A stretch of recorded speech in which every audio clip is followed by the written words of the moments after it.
Olá, meus queridos alunos, tudo bem? Algo novo, né? Não imaginaria que fosse acontecer isso, acho que nem vocês. Então, eu estou estreando, né, na TV, no computador, não sei como pode se dizer, mas eu prefiro vocês aqui, viu? Que saudade da minha sala cheia, muita saudade de vocês. Espero que isso passe logo, que tudo volte à normalidade, né? Mas enquanto estamos nessa situação, vamos nos adequando. E a vida é um desafio, estamos prontos para este desafio. Bom, então vamos lá, meus queridos alunos do 4º ano. Vamos falar um pouquinho sobre filiação, retomando aí, né, o nosso conteúdo de direito de família. A filiação é a relação jurídica existente entre ascendentes e descendentes de 1º grau, tá?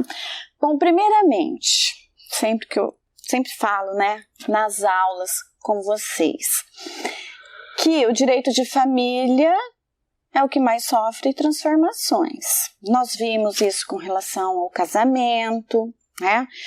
Falamos algumas questões envolvendo a própria filiação, que eu vou discutir com vocês daqui a pouquinho, a questão da socioafetividade, multiparentalidade. A filiação não é diferente, essa transformação, sim, né, houve e está ocorrendo ainda essa transformação. Por quê? A princípio, nós só reconhecíamos a filiação pela presunção legal, e essa presunção legal nós tínhamos aí o casamento. Então, a filiação ela estava ligada ao matrimônio. Então, olha só, uma relação jurídica que envolve ascendentes com descendentes, envolvendo, né? Somente havia o reconhecimento dessa relação jurídica se houvesse um matrimônio. Se não houvesse um matrimônio, mesmo que, por exemplo, o pai quisesse reconhecer a paternidade, a legislação não autorizava, porque a filiação ela estava ligada ali ao matrimônio. E olha só, o próprio legislador, ele trazia formas discriminatórias, né? Por quê? O legislador, ele tratava como filhos legítimos aquele que estivesse sob o manto do casamento. E era tratado como filhos, quer dizer, nem filhos poderia chamar, né? Era adulterinos, ilegítimos. Olha só, né? Nós tínhamos o tratamento desigual na própria legislação.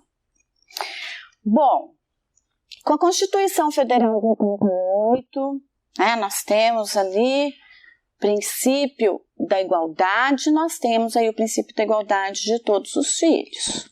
Então, nós temos a possibilidade, graças à Constituição de 88, nós temos a possibilidade do reconhecimento fora da relação do matrimônio, porque filho, ele não deve estar ali atrelado, né, não deveria ao matrimônio. Mas vocês vão verificar que o próprio artigo, trazendo aqui o 1596, no Código Civil diz o seguinte: os filhos, havidos ou não da relação de casamento ou por adoção, terão os mesmos direitos e qualificações, proibida qualquer designações discriminatórias relativas à filiação.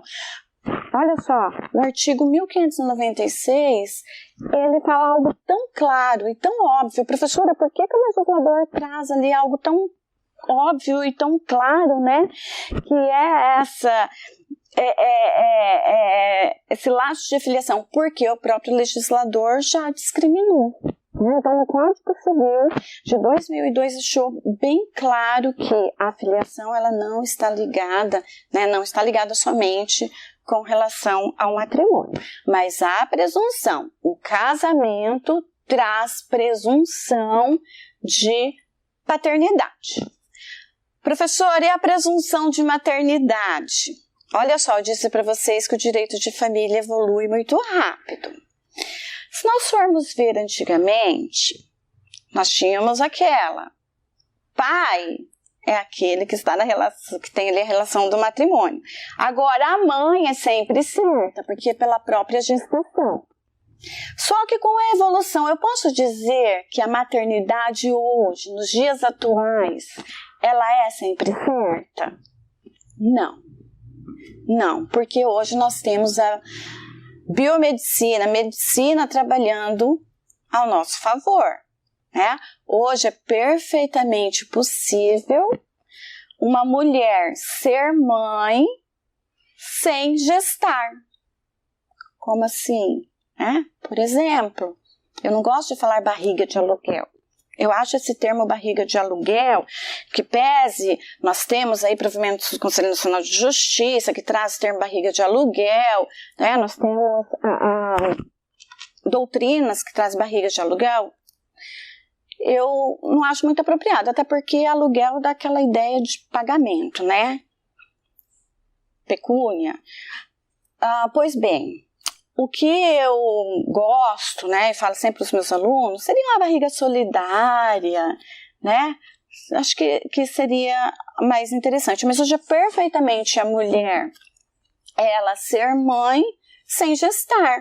Então, olha só, pega o material genético dela e aplica, não sou da área de saúde, tá? Mas ali é o procedimento para que esse material genético dela possa vir a se desenvolver no útero alheio. E essa mulher será a mãe sem gestar. Então, antes o que nós poderíamos, quer dizer, o que nós tínhamos como certeza que mãe é sempre certa, hoje já nós não podemos ter essa certeza, né? Dizer assim com certeza, somente a mulher que gestou é mãe. Não, por toda essa questão que nós acabamos de falar. Mas a paternidade, ela estava ali, nós tínhamos a paternidade com a presunção da legislação. Bom, quer dizer, da legislação não, do matrimônio. Bom, só que a medicina evolui. E antes nós não tínhamos, por exemplo, um exame genético para identificar a questão da paternidade. Então nós tínhamos aí a princípio essa presunção. Mas no século XX nós tivemos aí a possibilidade do exame de DNA, né? Para os operadores do direito, foi assim a melhor descoberta. Se foi, né? Porque em alguns casos ainda assim. Mas nós temos uma outra situação.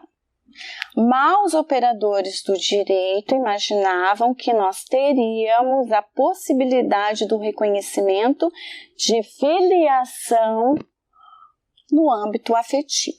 Então, olha só, a princípio que nós tínhamos de presunção legal, nós passamos ali também a medicina serviço, né, direito de família, o reconhecimento biológico através do DNA, então facilitou um pouco a vida, né? Fez o exame de DNA, positivo é pai, negativo não é pai, e a princípio estava resolvido a questão. Professora, antes do DNA, se tivesse uma investigação de paternidade, como que seria, né, para o juiz ali analisar? Bom, o juiz ele olhava para a criança e ficava tentando identificar alguma prova de que o cidadão era ali o pai, né?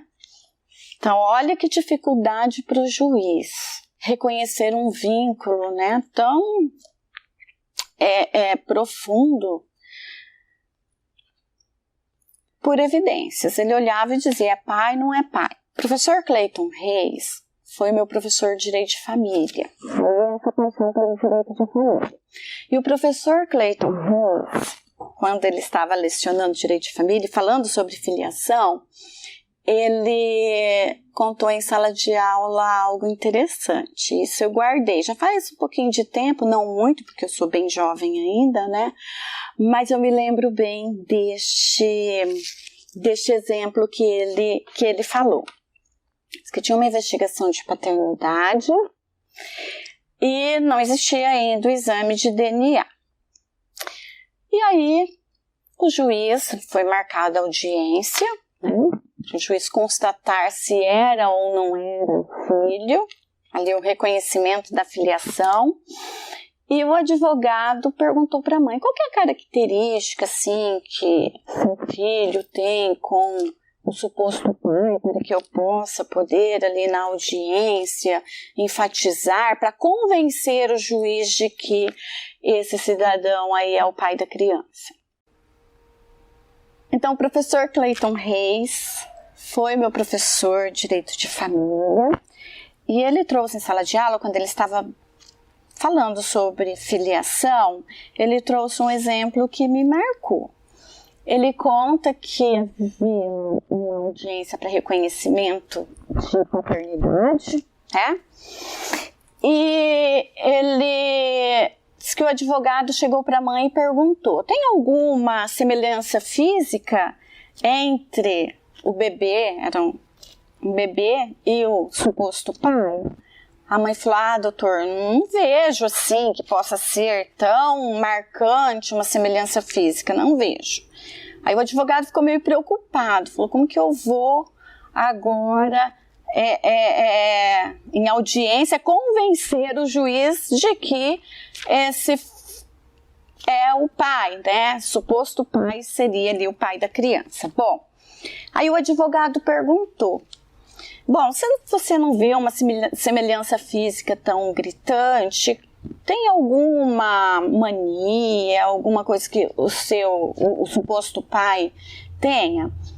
E aí a mãe disse: tem sim, doutor. Quando ele fica muito nervoso, ele começa a passar os lábios, né, a língua nos lábios, neste movimento. E o advogado pegou e orientou a mãe. Disse o seguinte: então vamos fazer o seguinte, quando estiver na audiência, você vai passar um melzinho na chupeta. Passando o melzinho na chupeta, a hora que o suposto pai estiver tenso, fazendo esse movimento, quando você perceber a hora certa, você passa esse melzinho, quer dizer, já vai estar com o melzinho ali na chupeta, né? Você dá na boca da criança.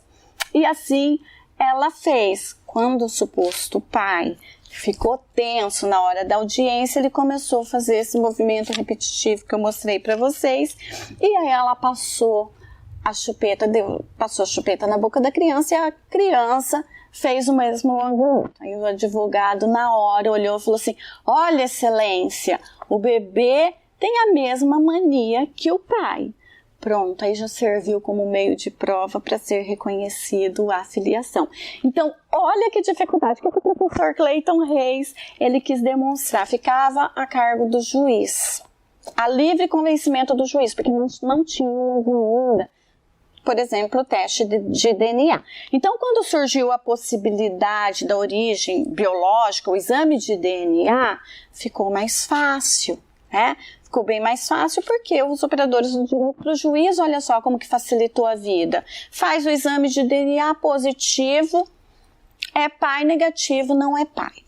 Mal sabiam os operadores do direito, né? Direito de família surpreende, que surgiria a possibilidade da filiação por sócio-afetividade. Pessoal, olha só, então nós temos como filiação a presunção, origem, presunção legal, a origem biológica e a origem socioafetiva.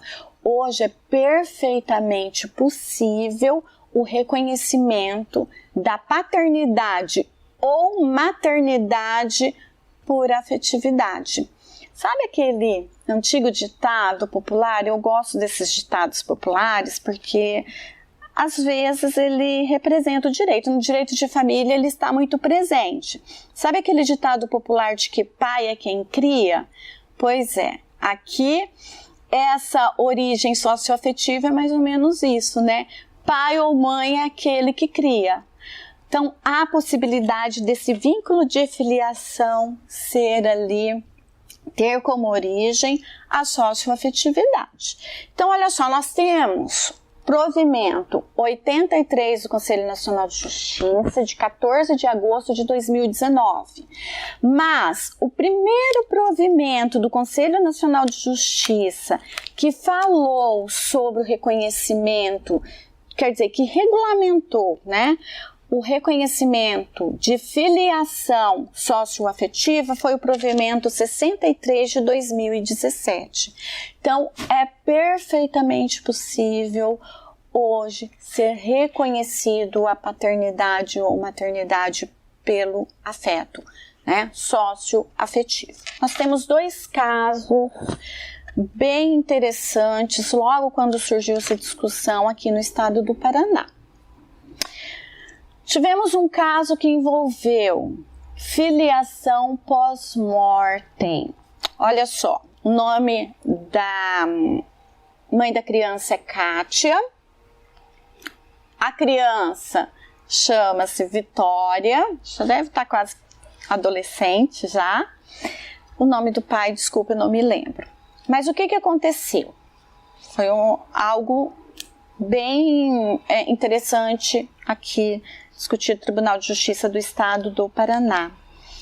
O pai foi diagnosticado com câncer, eles não tinham filhos ainda, precisava ser submetido ao tratamento e foi recomendado, como eles não tinham filhos, que ele poderia retirar o material genético, porque até o tratamento poderia trazer ali, né, ele poderia depois ter problemas com relação a ter os filhos, então foi recomendado que retirasse esse material genético. E assim ele fez. Retirou o material genético, deixou lá e foi submetido ao tratamento do câncer. Bom, teve o diagnóstico de cura,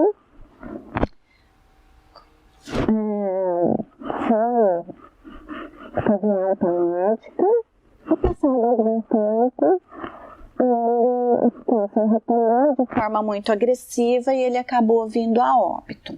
Bom, a Kátia, então, após o esposo ter falecido, Kátia resolveu que iria ter o filho mesmo após a sua morte.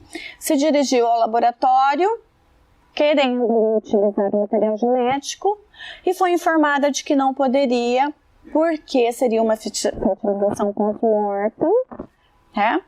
E que não havia uma autorização dele expressa que o material genético poderia ser utilizado após a morte. Kátia ingressou com o pedido judicial, juiz de primeiro grau entendeu que poderia ser possível, sim, a utilização do material genético pelo fato dele haver deixado ali o material genético, já subentendia-se que ele gostaria de se tornar pai. O Ministério Público recorreu, dizendo que essa criança estaria fadada a ser pai. Então, recorreu ao Tribunal de Justiça, analisou e manteve a decisão do juiz de primeiro grau. Então, olha só, mesmo sem autorização de forma expressa, a Kátia pôde ali se tornar mãe. Não foi a Vitória, tá? Algo assim, aqui no estado do Paraná, região metropolitana de Curitiba. E nós tivemos outra situação. Foi, não lembro, de Cascavel? Acho que foi em Cascavel, ou Foz do Iguaçu. Não lembro agora, estou pedindo ajuda aqui para o William, que eles estão assistindo. Foi Cascavel ou Foz do Iguaçu? Cascavel, né? O juiz, o Dr. Sérgio? Isso, Dr. Sérgio, juiz de Cascavel. Eu tô meio tímida assim, porque meu esposo está aqui assistindo, tá, gente? Vocês não estão, mas eu tenho aqui o apoio moral dele, né?